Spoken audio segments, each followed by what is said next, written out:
and welcome to the supplement from Limbo week. That is the final week of the year, and I am going to bring you today hopefully something that closes the year off with a bit of style, and at the end some predictions for 2025, which I'm sure everybody's keen on seeing. So if you've listened before, you'll know that I like to start with a quote, and today's is: maybe heaven was innocence, limbo was ignorance, and hell was fiery illumination. That's from Kimberly Sabatini, the author. Now, before I get started in earnest, I want to urge you to get those tickets bought for the next Property Business Workshop. They're selling fast now as people try and organise themselves for the first few weeks of the new year. Thursday the 16th of January 2025, that's the one in London. And this time round, Rod and I will be covering productivity, planning and financial accounting and bookkeeping. Why? Because we constantly see property businesses struggling with appropriate financial reporting, accounting and bookkeeping, and making the same mistakes time and time again. This will help you get a complete handle on the financial performance of your company or group when you aren't at a level yet where you can afford a CFO or financial controller. Set up correctly once and then just iterate from there. As always, it will be an action-packed, content-filled day which will stand alone in helping you to advance your understanding as a property business owner. Now we're into the last few days of the early bird tickets. There's still a 10% discount on face value, live at bit.ly/PBWFIVE. So welcome to the supplement. I can't believe it's the last one of 2024. It's just amazing how time has moved almost in a distortionary way this year. But perhaps because of the multiple ways in which things have moved in the macro landscape, from looking good to going well to looking very bad, which of course is the best time to buy, to being bad or at least maybe just average. How will 2025 go? We've got no real-time market update this week, as the publisher of Chris Watkins' excellent real-time data is off until the 3rd of January. So invest that time saved wisely. All I can tell you is listings looked very, very healthy over the last few days, and there'll be plenty of phones ringing for the next few weeks as the rush to get the latest tax stamp duty increase gets well underway. Macro's always trickier at this time of year. We've had finalised Q3 growth figures, which fit nicely into the ONS quarterly macro report, which I'm going to take a peek at. Business investment figures, which were better than expected, but now we're looking backwards, so we're talking pre-budget here. And then the retail sales from the week before. And then we've got the gilts and swaps, of course. In terms of the growth figures, the previous write-up from a few weeks ago has not changed materially, so instead I relied on the ONS's quarterly economic commentary. Growth? Blink and you missed it. There wasn't any, just as we were initially told. No revisions. Real GDP per capita, a much better yardstick of how anyone is doing in the real world, declined by 0.2% in the quarter. The other ONS headlines from the revised report: current account deficit widened to 2.8% of GDP, mainly due to a higher deficit in goods trade. Labour demand also fell, lower vacancies, slower employment growth. But unlike the Bank of England, the ONS assesses that the labour market remains tight overall, which I must say looks more like my assessment, but there is a major issue with trusting the ONS data at the moment, which the ONS themselves have highlighted. Core inflation at 3.5 compares to 7.1 in the spring of 2023 in the medium term, and regular earnings growth was still at 5.2, now that the base effects of those COVID bonuses have fully played out. The real GDP was not only 0.2% down on the quarter, but also 0.2% down on the year. One more lost year to add to the lost decades that have reared their head since the global financial crisis. The similarities between Japan from 1990 onwards and from the UK from 2008 onwards are stark.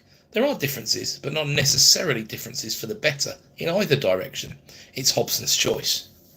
Savings ratio went back over 10% in Q3, reversing a downward trend, suggesting that people are more likely to save now there is an actual real return on their money, and also that people are saving because they're concerned over future economic wobbles. It's very difficult to measure which is the dominant force here, but savings in time of zero returns suggests that the latter outguns the former in its impact, although most economic commentators either disagree with this or they just treat the higher rate as a fact without any real supporting evidence or without considering the fact that people are saving because they're concerned about the future. RHDI, real household disposable income, my favourite metric really to see how the households are getting on when it comes to rent, did not move in quarter three after some really promising steps forward in recent times, which was another shame. And there's a useful graph in the report which I replicated because it speaks to the difference between the Bank of England assessment of employment and the ONS assessment. They graph vacancies per unemployed person. As with all graphs, it blips around COVID, but if we ignore that and instead concentrate on the fact the number was relatively stable at 1.6, compare that to a post-pandemic market which has surely not yet quite found its level, we now have 1.8 unemployed people per vacancy.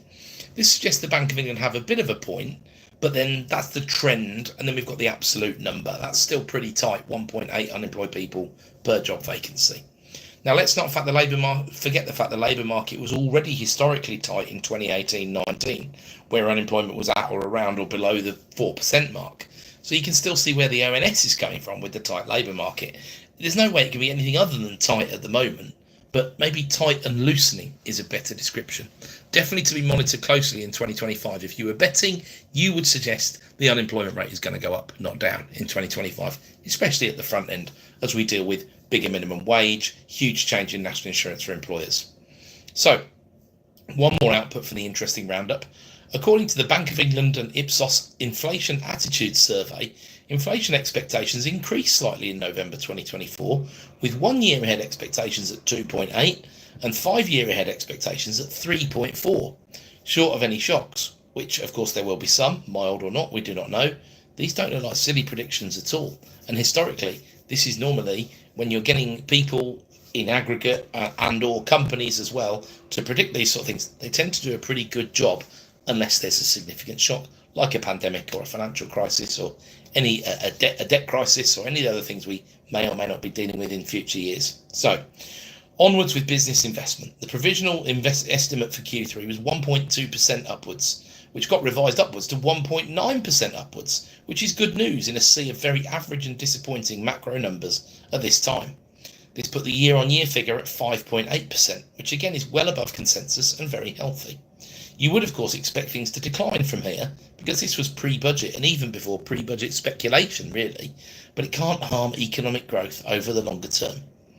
What's at the level below this though? Where's this money being invested? Well, mostly in transport and buildings. IP products, computer products and other machinery and equipment investments are falling in comparison. Which vehicles for transport? Well, mostly aircraft, which is why you might not be seeing it as much as you might think. But vehicle rentals are also on the rise after taking a big hit during the pandemic, of course. So where's the bad news in this report? Well, of the G7 nations, the UK has either sat at the bottom or just ahead of Italy for the past 27 years of what the ONS or the economists call GFCF, which is gross fixed capital formation. Perhaps best understood as whole economy investment, more colloquially. It's not a league table we want to be at the bottom of, but regardless of the colour of the administration, one we have been at the bottom of for 24 of the last 30 years, with only an Italian economy, often described as sick, beneath us on occasion. Rewind to the retail sales figures then. 0.2% up on November. Black Friday was out of this reporting period though. All the anecdotal data is that this Christmas has also been a retail flop, as the consumers keep the pencil sharp and keep spending for whatever the economic fallout of 2024's budget is going to be. So that puts us to retail sales up 0.5% on the year. Remember, there's no inflation adjustment in these figures, and it was clothing once again kept things very suppressed indeed on the figures. Online values fell significantly across categories, appearing to be tighter living costs, meaning that more saving than usual would be needed in the run-up for Christmas. 4.3% down on the month, 3.1% down on the year. Online sales being a real drag on face-to-face retail sales. Whether low-quality online products have worked their way into the market and forced people back to face-to-face, certainly happened to me anecdotally, or whether we can really consider that COVID still had a trailing impact on shopping behaviour in late 2023, I guess it's possible, but it's a bit speculative really. That leaves us with the gilts, and this is the least reliable week of the year. 2 bank holidays in the same week. Volumes are very thin, not much really happens, what happens isn't really reliable. We had a mega low last Christmas on the yields of 3.245%, which was an incredibly low print at this time for the 5-year gilt. This year, not so. We opened the week at 4.332 and had limited reasons to drift upwards on the yield to about 4.43 by the middle of Friday. We trickled around the 4.4 mark for most of the period. Monday's close called halt to proceedings at exactly 4.332% yield on the 5-year, and the swap closed at 3.981, just on the right side of that psychological 4% barrier. So that leaves us at 6% for limited company 5-year vanilla buy-to-let, and therefore 8.6% plus on my workings. I factor in a 30% cost of delivery, which is going to include maintenance, management, insurance, voids, arrears, turnarounds, all the rest of it, right? So I see 8.6% as a safe enough investment yield if you're looking to use 75% leverage and you want any sort of meaningful cash flow return. As we go into 2025, that's where the numbers are at. Now, the 30-year gilt at a yield above 5.15 looks dangerously tempting. Frankly, an incredible yield, which will become a problem for institutions who need to take risk and receive a significant return or premium over and above that 5.1. For example, pension funds. At that sort of level, you can almost just park the fund in there and walk away knowing that your long-term obligations are solved. Please bear in mind, this isn't investment advice, and I'm talking about pension funds there and institutions, not individual investors who are trying to build, create and defend wealth. So, with the macro landscape brought to a close for the year, we can move into the final deep dive. 2 reports to bring the year to a close. Firstly, Hamptons December market update. I've been impressed with their efforts on the research front, producing some of the much more meaningful and accurate predictions. Their competition is limited, of course. Some of the larger names in property produce some utter pigswill. Hamptons led with some interesting news around discounts. The median discount in November 2024 that was secured was £5,000, which is the joint highest figure since the pandemic. The last time it was at that sort of level was November 2023. The average asking price secured in November 24, however, was 98.2% of the final asking price, and that compares with 97.9% in November 2019, which was relatively flat but a pretty typical pre-COVID market. 70.9% of sales agreed in November normally complete by April the following year, compared to only 58.7% in the average December. Flats are much less likely to complete in time due to the reliance on management companies to produce information packs.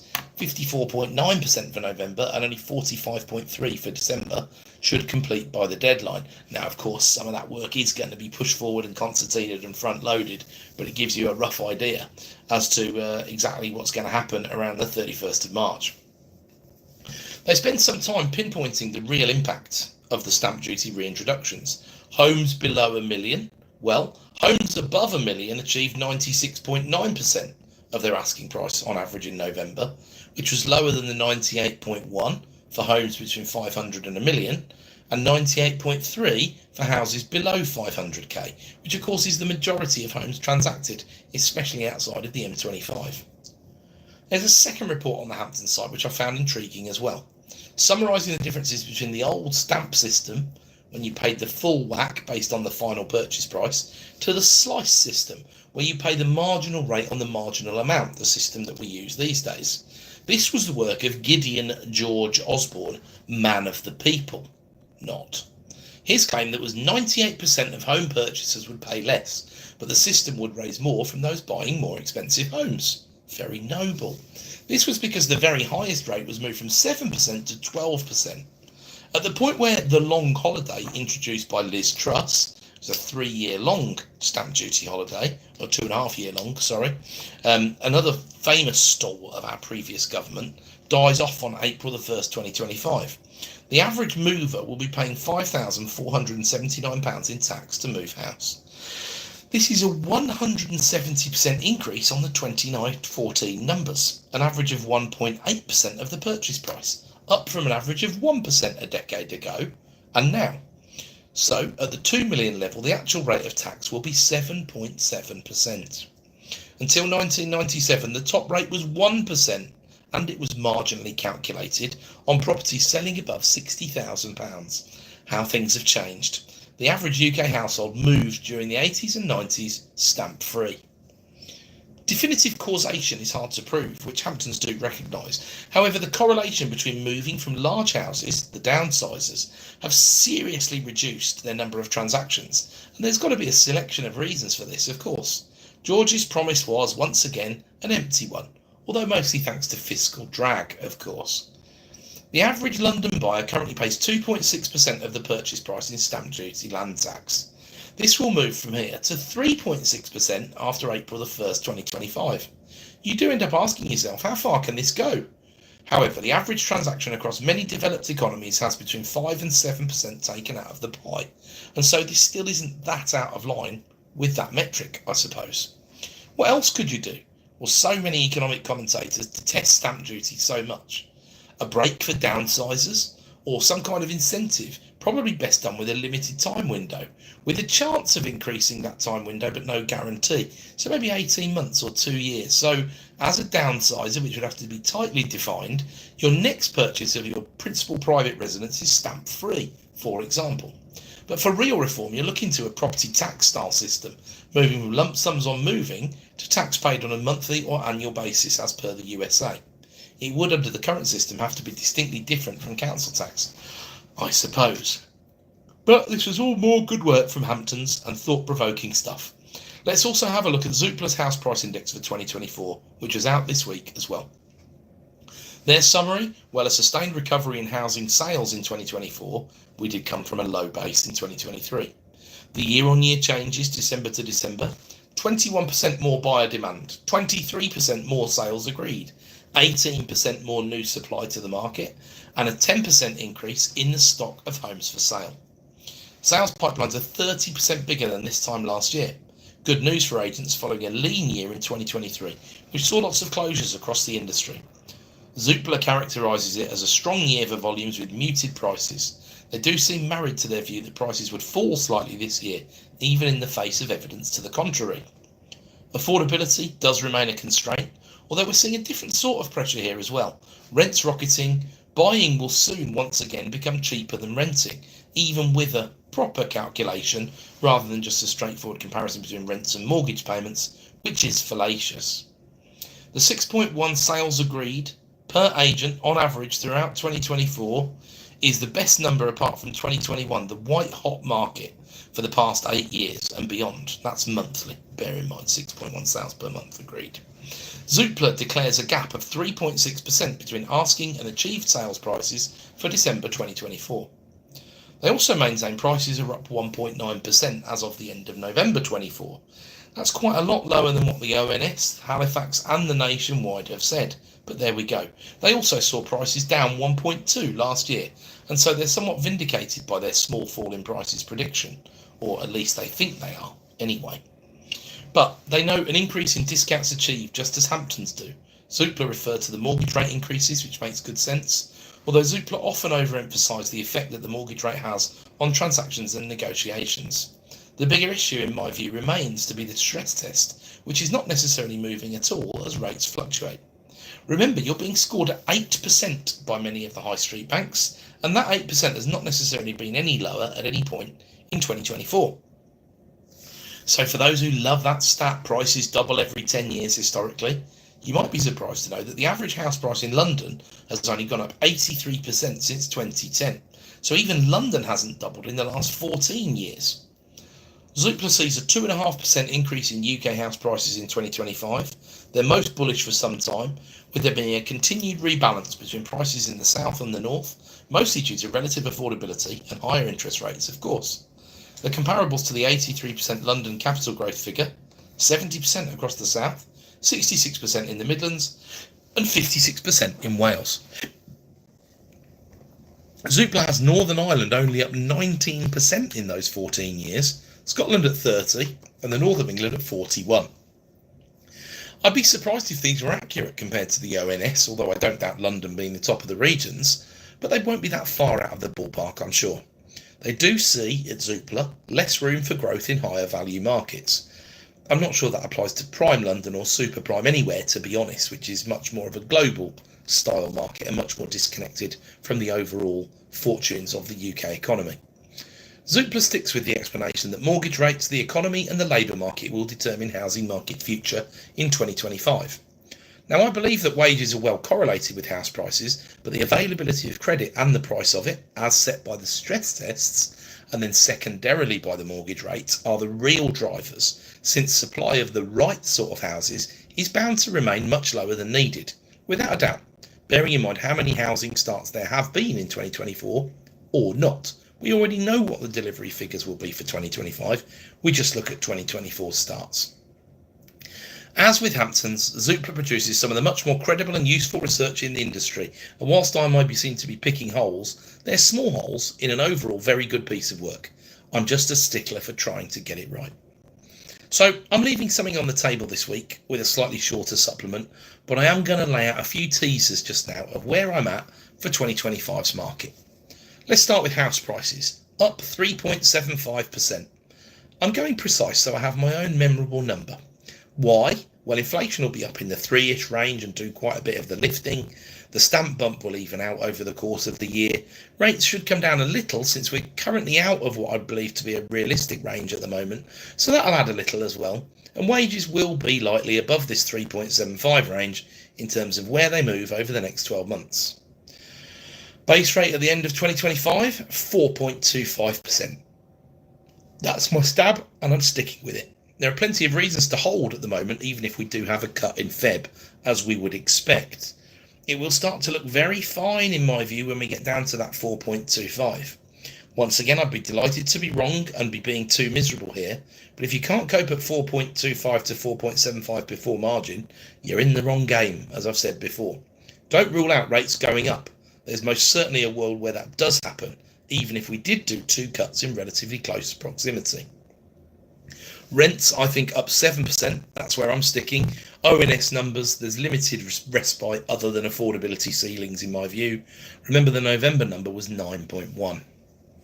Growth, 1%. That's where I think we'll see in real terms, roughly bullish-ish near-term forecasts are saying sort of 2% and above from places like the OBR. That was before seeing the budget in reality. But why? Well, the private sector's sulking, waiting and seeing, and is very nervous about investment rather than just cut and run as a strategy. Multinationals will no doubt thrive, as will the public sector, and that will keep the motor moving forward just about, as will our resilient services sector, as long as that also continues to grow its exports. Inflation, 3.1.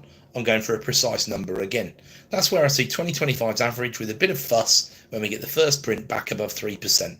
Once that's out of the way, there should be a bit of calm.